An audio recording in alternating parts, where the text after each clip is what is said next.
श्री कृष्ण जी कहते हैं, ज्ञानी व्यक्ति को कर्म के प्रतिफल की अपेक्षा कर रहे अज्ञानी व्यक्ति के दिमाग को अस्थिर नहीं करना चाहिए।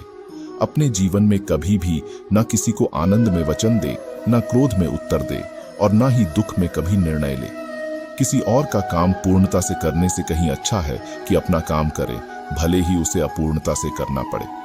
मैं ही इस सृष्टि की रचना करता हूँ, मैं ही इसका पालन पोषण करता हूँ और मैं ही इस सृष्टि का विनाश करता हूँ।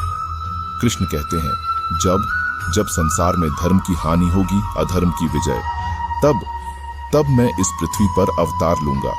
अमीर बनने के लिए एक एक क्षण संग्रह करना पड़ता है, किंतु अमर बनने के लिए एक एक कण बांटना पड़ता है। जिंदगी में सब कुछ खत्म होना जैसा कुछ भी नहीं होता। हमेशा एक नई शुरुआत हमारा इंतजार कर रही होती है। हे अर्जुन, मैं भूत, वर्तमान और भविष्य के सभी प्राणियों को जानता हूँ, किंतु वास्तविकता में कोई मुझे नहीं जानता। लोग कहते हैं अपनों के आगे झुक जाना चाहिए, किंतु सच बात तो यह है, जो अपने होते हैं वह कभी झुकने नहीं देते। वह दिन मत दिखाना कान्हा कि हमें खुद पर गुरूर हो जाए, रखना अपने दिल में इस तरह कि जीवन सफल हो जाए। वह जो सभी इच्छाएं त्याग देता है, मैं और मेरा की लालसा तथा भावना से मुक्त हो जाता है, उसे शांति प्राप्त होती है। हमेशा छोटी छोटी गलतियों से बचने की कोशिश किया करो, क्योंकि इंसान पहाड़ों से नहीं पत्थरों से ठोकर खाता है।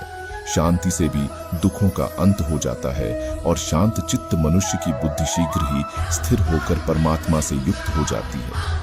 अपनी पीड़ा के लिए संसार को दोष मत दो, अपने मन को समझाओ, तुम्हारे मन का परिवर्तन ही तुम्हारे दुखों का अंत है। श्री कृष्ण कहते हैं, एक बार माफ करके अच्छे बन जाओ, पर दोबारा उसी इंसान पर भरोसा करके बेवकूफ कभी न बनो। इच्छा पूरी नहीं होती तो क्रोध बढ़ता है और इच्छा पूरी होती है तो लोभ बढ़ता है।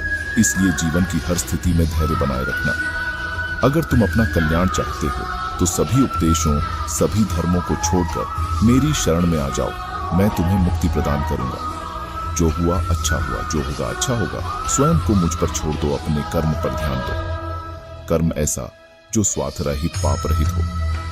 कृष्ण ने दुष्टों को भी अपनी गलती सुधारने का मौका दिया, क्योंकि वो किसी मनुष्य को नहीं, उसके अंदर की बुराई को मारना चाहते थे। संदेह की स्याही से संबंध के पृष्ठ पर कभी शुभ अंकित नहीं होता, इसलिए अपने मन के विचार और संबंधों का आधार दोनों ही शुभ रखें। मोहग्रस्त होकर अपने कर्तव्य पथ से हट जाना मूर्खता है, क्योंकि इससे न तो तुम्हें स्वर्ग की प्राप्ति होगी और न ही तुम्हारी कीर्ति बढ़ेगी। इस भौतिक संसार का यह नियम है, जो वस्तु उत्पन्न होती है, कुछ काल तक रहती है, अंत में लुप्त हो जाती है, चाहे वे शरीर हो या फल हो।